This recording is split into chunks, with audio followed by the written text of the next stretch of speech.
Hello, everyone, and welcome to Inside the Newsroom. I'm Maddie Paul, and behind me is our KELOLAND live camera from Falls Park, looking a lot less like a white Christmas, if you can kind of see it through the frosted window. Very festive. But this is Inside the Newsroom. We give you the trending stories of the KELOLAND area, and we bring on our newsroom staff members to talk about these trending stories. They just happen to be the same trending stories that you see every day on our newscasts and online on KELOLAND.com, and they created them themselves. So you see a really unique perspective here with Inside the Newsroom. To start off this show today, I want to let you all know that you should stay tuned this week for some show updates on KELOLAND Plus before the start of the new year. From church services to having the original Yule log videos from 1966 and 1970. Plus, we have the 70th anniversary finale for Captain 11. So I want to just make a quick announcement for Christmas Eve because we're going to stream some church services. So stay tuned at 3 o'clock tomorrow for Central Church and 4 o'clock tomorrow for Community Reformed Church. Also, I mentioned the Captain 11 finale, which I'll get to later this week, probably tomorrow. I'll announce that time. But you can also always watch Captain 11 episodes on demand on KELOLAND Plus. All you need to do is just kind of scroll down a little bit past the news section, the weather section, even the KELOLAND Plus original show section, and you can find all the Captain 11 episodes right there on demand. So we'll have more announcements to make during this week, so stay tuned with KELOLAND Plus and KELOLAND News for those updates. But let's get into our trending stories for this week. Starting off, we're looking at how 988 calls are increasing during the holiday season. So stay with us for Inside the Newsroom. A newsroom reporter is going to join us when we come back after a quick break.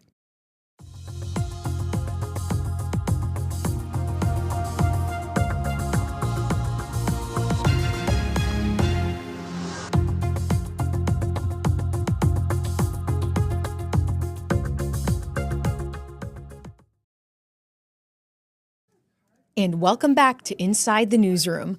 We often associate the holidays with joy, family time, and even gifts. But for some people, it is a time of struggle and loneliness.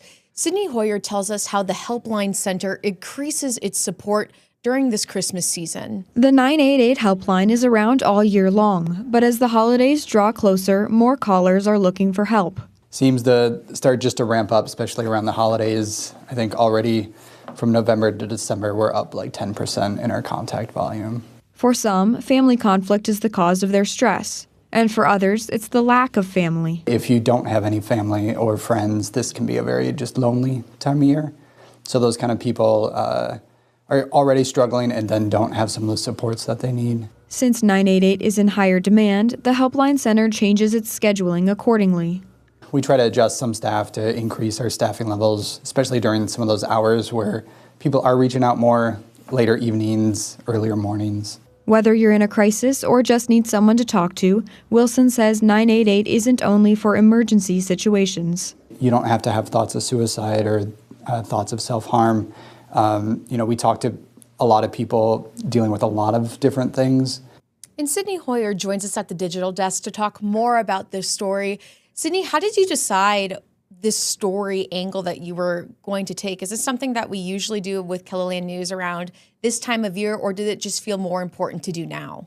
We actually had a caller calling in and just pitching this idea to us, talking about how this is something that they were dealing with in their family, and so we thought that is a good idea. That's probably something that a lot of other people are also dealing with. So were you surprised at all when you went to the Helpline Center and you heard that, around like November and December, we do see a lot of people call in? Was that surprising or something that stood out? I think the percentage stood out, that it was a 10% increase. I thought that was a really big jump, so I was surprised by that. And how do you like to write for stories in general, especially something like this? Do you want something that's a tone easier for viewers to understand? Do you like to be conversational and have like them do all the talking? Or how do you think you like to write for stories? Yeah, for this one especially, I think there was an important message to get out there. So letting Scott talk in this one was important because he's talking about how they're there to help and just getting that message across to people and trying to feel personable. So seeing his face and, hearing that directly from the Helpline Center, I thought was important for this story. I agree, because that was the point that really stood out to me the most, because we as viewers got the understanding of the perspective working inside the Helpline Center because of this interview with Scott. So how do you think his answers really helped shape this story? I think it's just helpful to hear it from a person he's actually someone who answers the calls too. So to hear from that person that they're there to talk and that you don't need to be in a, crisis, suicide situation in order to just pick up the phone and call. He said it could be just something that happened at work, or you were in a family situation that you're frustrated about. It can just be needing to talk to someone and blow off some steam. What else do you hope that viewers take away from a story like this? I think that it's important not only around the holidays, but as I mentioned at the beginning, this is a year-round resource that our community has. And so although there are more people calling now, there are other times of year that people are struggling also. And so just reminding people that the Helpline Center is there all year long is important. Well, Sydney, thank you for creating this story, and thank you for sharing more details at the digital desk. And everyone watching, for more information on 988, you can find a link under the story on KELOLAND.com. Just go ahead and scan that QR code that you see on your screen to take you to the KELOLAND.com homepage to find the story. And stick around with us for more on Inside the Newsroom. We're going to look at some visitors going to Winter Wonderland, Jacobson Plaza, and more spaces downtown during this holiday season. Stay with us. We'll be right back on Inside the Newsroom.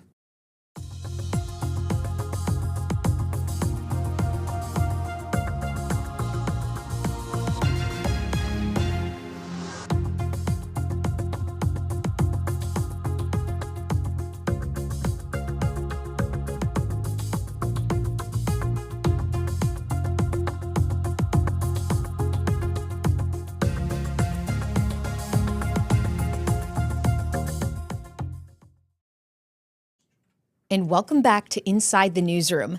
The number of visitors so far this season to a popular section of downtown Sioux Falls would be the largest than any other cities in the state. But a trip to the Winter Wonderland light display at Falls Park or Jacobson Plaza next door might require some patience for the traffic.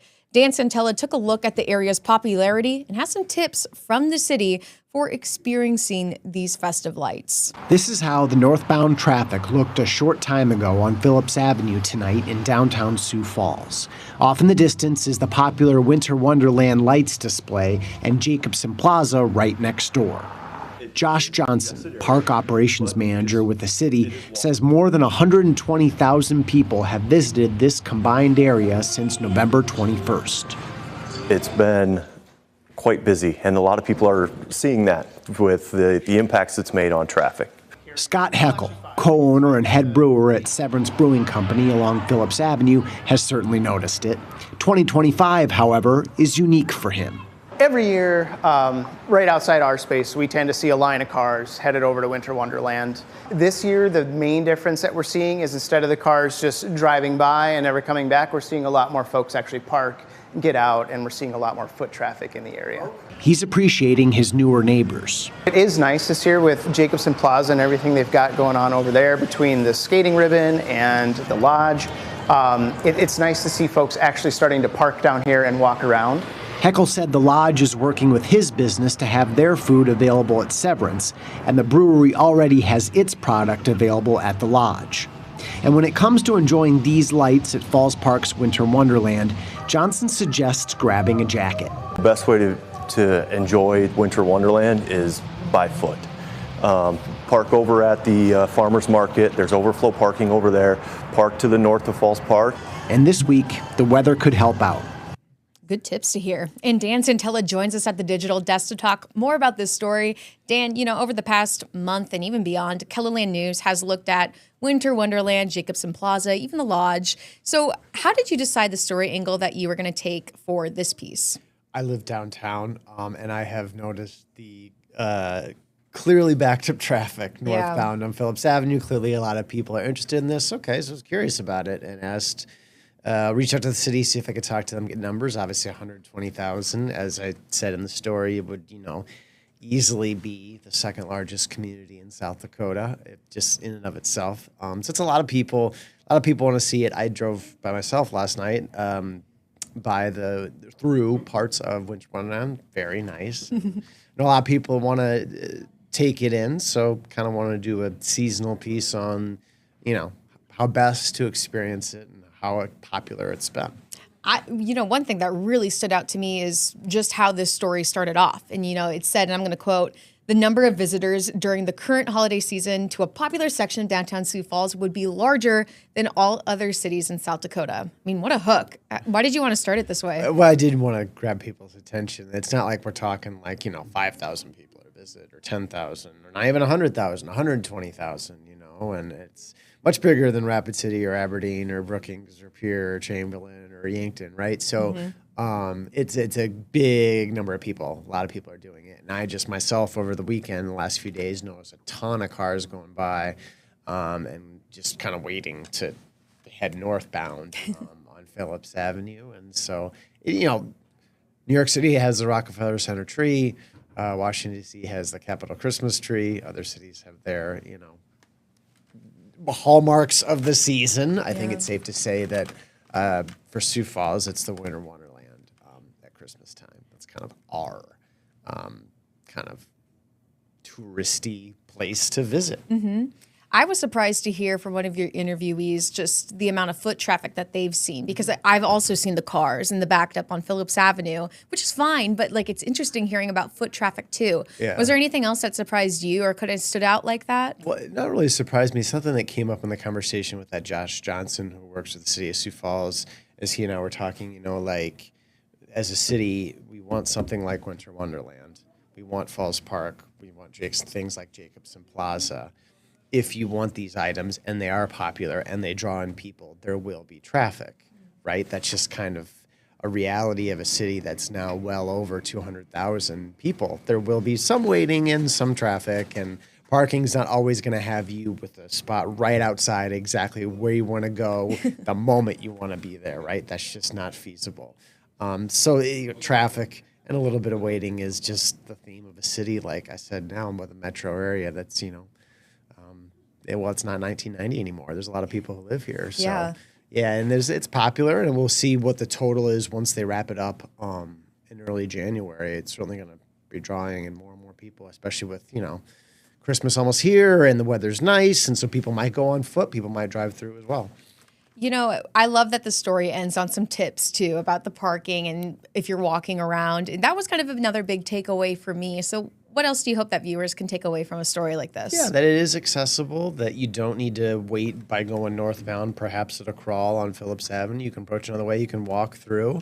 And, truth be told, that might be a few weekends ago when it was just absolutely frigid out. And I can't even describe why I did this, but I decided to go for a run outside that Saturday night when it was like 10 degrees. Yes. And I ran through Falls Park, and it was, quite scenic. It was snowy, and the lights were up, and couldn't feel the only parts of my face that were exposed, but it was very nice. And I was experiencing it on foot, running, not walking. But I think there's something to be said about that as almost maybe a more of a direct, certainly a more direct way to experience the lights like that, taking your time to go through rather than, through the comfort of the heated seats of your car.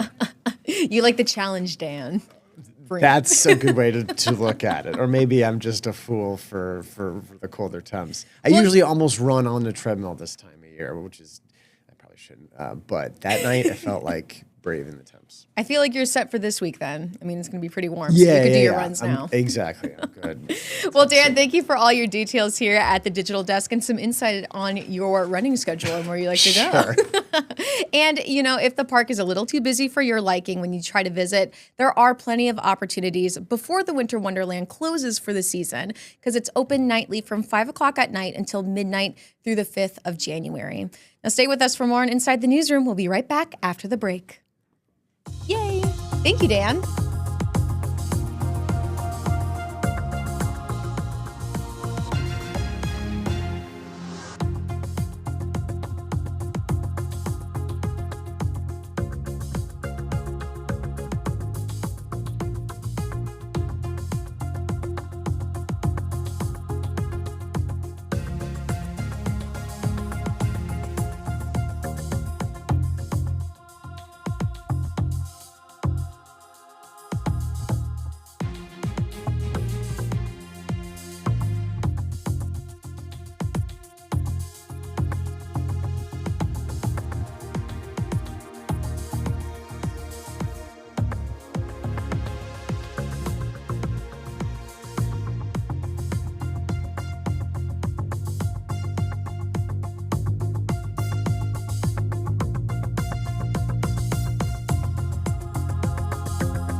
And welcome back to Inside the Newsroom. It is time to reveal Keep going.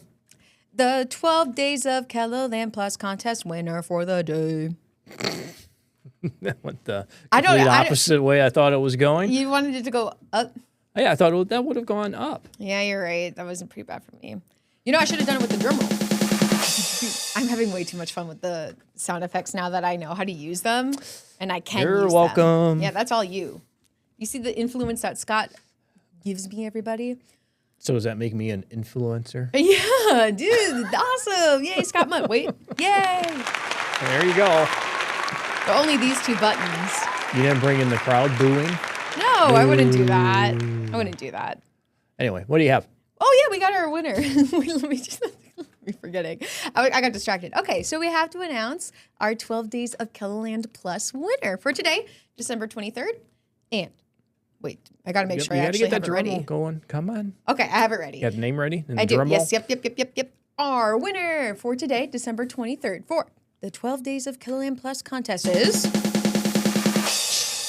Cleo Capsh from Freeman. Freeman, very good. Congratulations. And the crowd goes wild.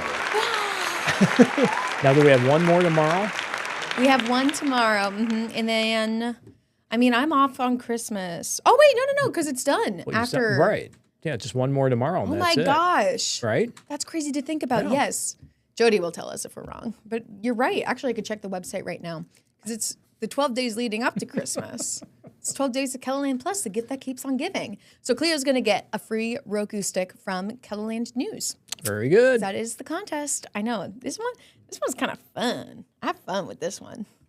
You know, I wanted to bring up something for you too because I'm actually kind of curious, and I like putting you on the spot for certain things. That I don't like, but go ahead. I will go ahead. So I was perusing on the website, and I was like, "Oh yeah, we should talk about this." I'm sure you've already talked about it on. Oh, well, we've talked about this. I know, but that was like a while ago. We got to check in every once in a while. Oh, right? I see where you're going.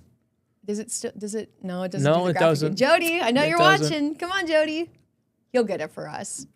If you don't know what we're talking about, the snow used to pile on Pile up. Scott. You could shake it off, or he'd do a little dance. I want it. Snow flies off.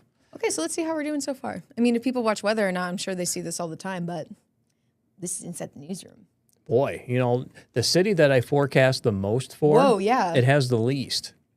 Imagine that, right? I thought they had a lot of snow so far this year, too. Well, not Rapid City itself, maybe in the hills. In the Okay, hills, I maybe don't I'm think the thinking the hills have had hills. much either. Really? Yeah. So let's see here. We are about halfway there in Aberdeen. Getting close to, 60% of the way there in Sioux Falls? Because you cut off your prediction time like in March, right? No, we get snow in April. It goes all the way through April. Okay, so Plenty of time. you just do it Plenty until of time you to get decide more it's done. snow, right? We do it until Scott decides it's done. Yeah. So we'll see, but that's always interesting to follow. Boy, starting off with a bang, right? So it's nice to get this break, for me anyway. I was Just going being to say, selfish. careful being what selfish. you say. I feel like a lot of people want a white Christmas, and Oh, I know, but you know what? I know Brian's all excited about getting fog Christmas, and if we get our temperature to fall below freezing, we get some of that frost to form on those trees. oh, that'd be kind of nice. And I think that happened last year.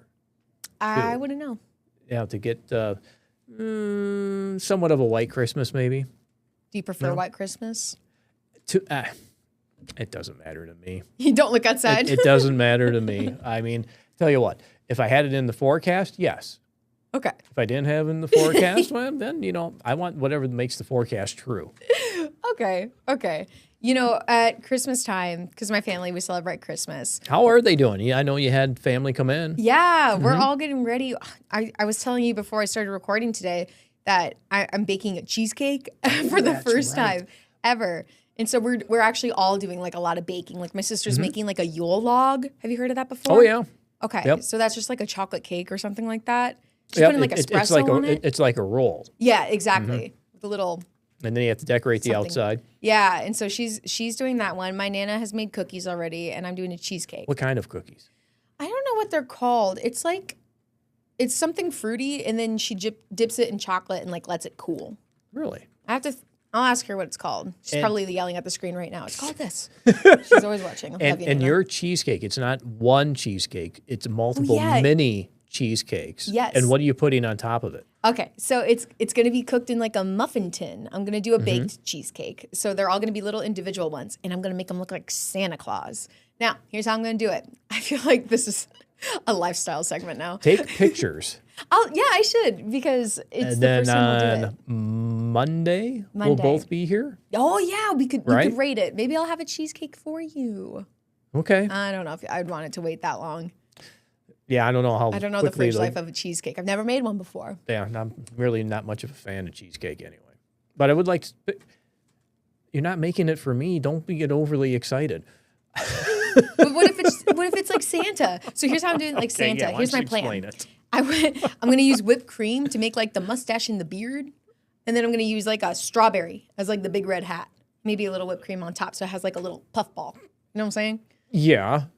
So this is all with a muffin tin? You have like a miniature can of whipped cream or something? How are you going to do I have to go this? get one. I haven't gotten one yet. And now I'm kind of scared that all the stores will be out of whipped cream. Oh, no. Unless I make my own. I could make my own whipped cream. Because the cheesecake that I'm going to make, the mix, I'm doing by hand.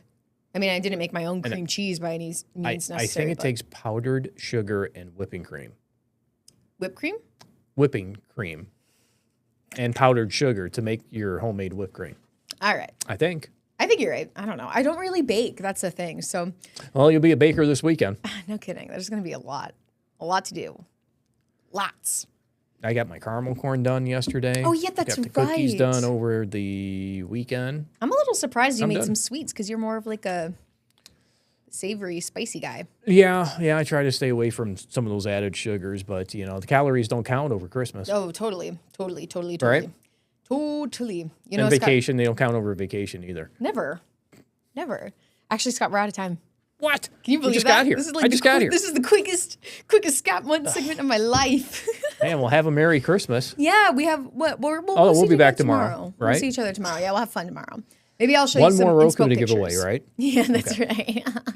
All right, everyone. Thank you so much for watching Inside the Newsroom. And until next time, have a great day, everyone. We'll see you tomorrow. Bye.